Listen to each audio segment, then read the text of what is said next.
Dana. I'm Bianca. And today we're going to be bringing you the daily devotional message.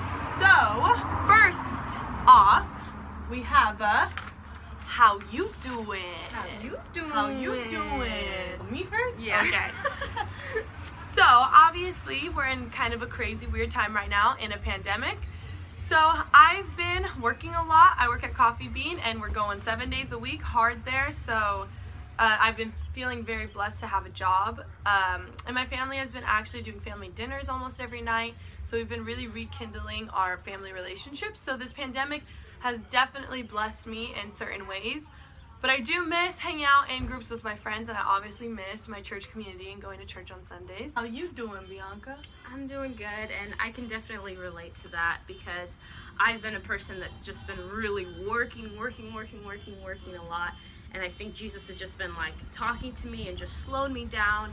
And I've been able to enjoy those blessing meals with her family as well and just spend more time with my family. So this time has been great. And it also gave us a time of just being able to communicate more. And Dana actually reminded me of something that was great. We were just talking about being thankful and having thankful hearts.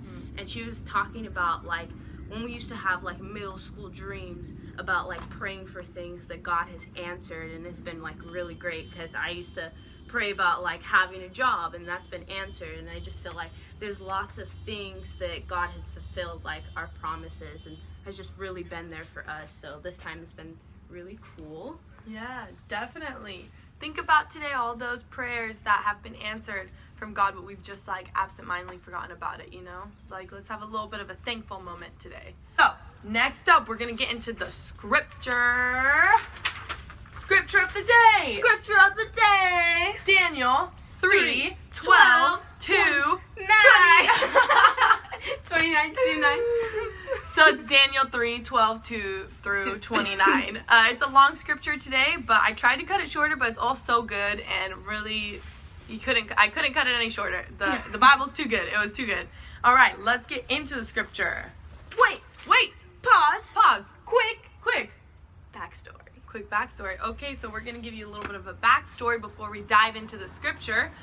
So, right now we're reading out of Daniel, and the backstory is that King Nebuchadnezzar, he set up this image of gold. It's 90 feet high and 9 feet wide, and whenever there's these musical instruments that are being played, everyone has to stop what they're doing immediately and worship this image of gold, and whoever does not do this, King Nebuchadnezzar is going to throw into a blazing furnace. So, we're starting off in Daniel at that moment.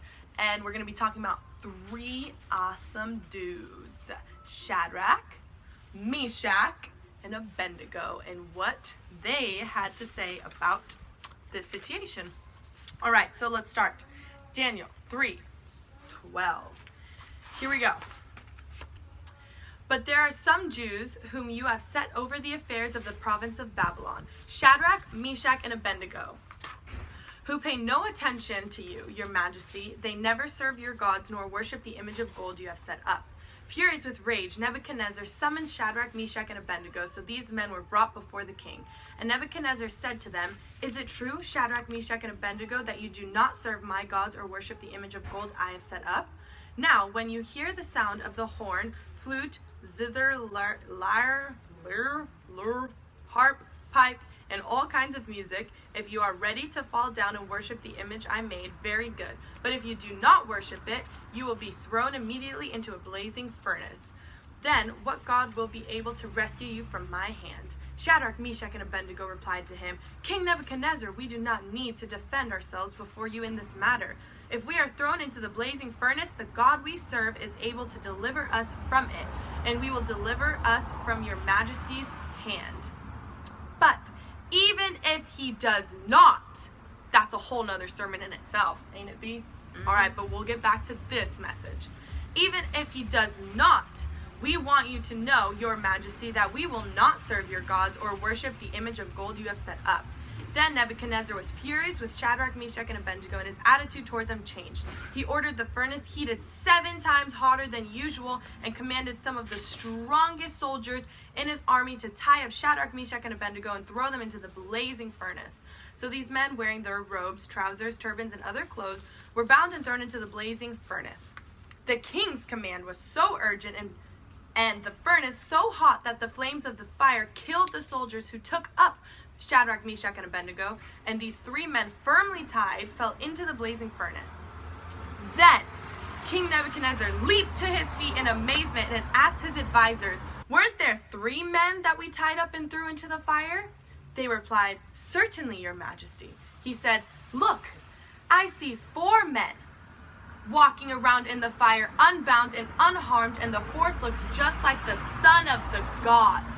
That's a whole nother that's another sermon about Christophany, and Jesus shows up early. That's a whole nother message we could get into, but let's get back to this message. So now there's a 4th person that looks like the son of the gods. Nebuchadnezzar then approached the opening of the blazing furnace and shouted, "Shadrach, Meshach, and Abednego, servants of the Most High God, come out, come here." So Shadrach, Meshach, and Abednego came out of the fire, and the satraps, prefects, governors, and royal advisors crowded around them.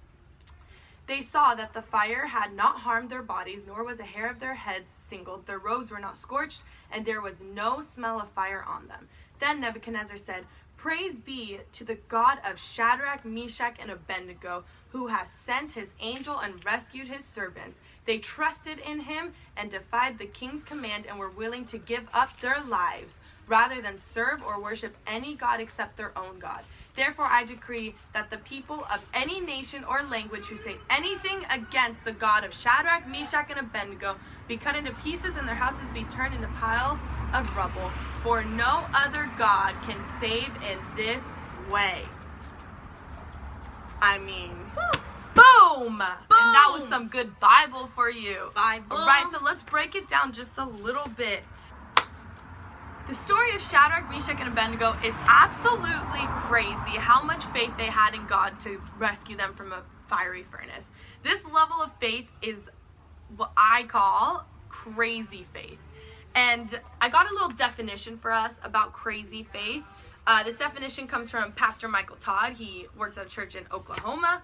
And his definition of crazy faith is thoughts and actions that lack reason, but trusting fully in what you cannot explicitly prove. That's some crazy faith for you. And Shadrach, Meshach, and Abednego definitely had that level of faith. The faith is the confidence in what we hope for. What we hope for is quite important and significant.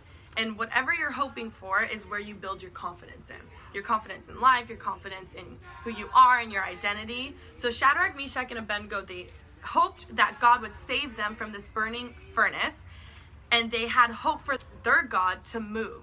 They left no other space except that God had to move. And that's crazy faith. Is that you're living your life in a way that God has to move for it to happen. So they had hope for God to move, and therefore their confidence in God grew strong, and their faith became their foundation on which they would build their life. So, Bianca, hit us with a question. Question. What do you hope for? Do you hope for God to move in this pandemic? Or do you hope for Jesus to restore your family? What are we hoping for in this pandemic? Second question. Where is your confidence? Is your confidence in God's faithfulness? Or is your confidence in how many Facebook friends you have? Or is your confidence in that check that comes in the mail every 2 weeks? You know, where is it? Maybe you want to pause the video and write it down or think about it. Whatever you need to do, just start to dwell a little bit on thinking of where's your hope and where's your confidence rooted in. Last question. Do you have faith in God? That might seem like a very basic level question, especially to longtime believers, but do you have faith in God? Enough faith to even say that it be crazy faith like Shadrach, Meshach, and Abednego. And another quick quote from Pastor Mike in Tulsa, Oklahoma. Pastor Mike says it like this: the formula of faith is intellectual agreement plus trust equals faith. So are you in an agreement in your mind that you have faith in God, that you believe in Him, that He only does good? And are you actually building and pursuing your life and setting up your life to have trust in Him? because that equals faith. So, we serve the same God as Shadrach, Meshach, and Abednego, so we can set up our lives in a way that we can start to build a solid foundation and have that crazy faith in God. Hit it, Bianca. Quick recap. We're going to do a quick recap for you in case you didn't get the main points of this message. Quick recap. All right. 1, God will meet you right where you are. You don't got to clean up first to come to God. You know, He wants you just the way you are. He loves you. He loved the you were yesterday. He loves the you are today. And He loves the you will be tomorrow. Second one. Jesus is with you right in the middle of the fire. He's in the chaos and in this pandemic. Jesus is with you in the fire. He is with you in this pandemic. He's there. He's there. Third recap. Our hope needs to be in Jesus for our confidence to build.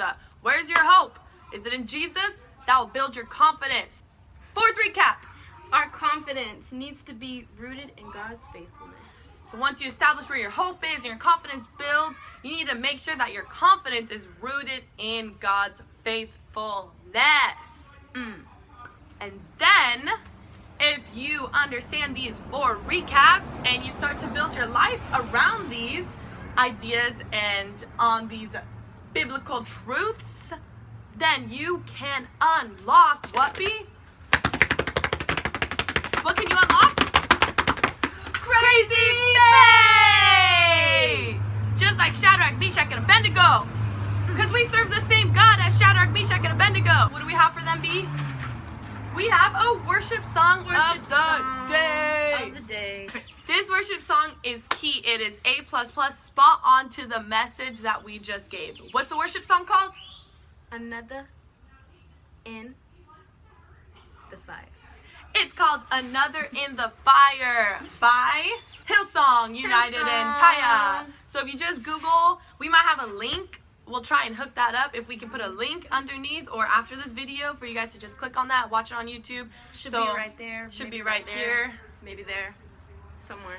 Yeah, listen to this. Basically, it's the scripture that we read, but into a song form. So, like, why wouldn't you want to go listen to it after this? Do it. Have a little worship time. Have a little thankfulness time. Remember all the prayers that God has already answered that maybe we're not even thinking about or being thankful for anymore. So let's be thankful. All right, B. Do we have anything else for these lovely people? Nah. Then I think this is... There is another in the fire.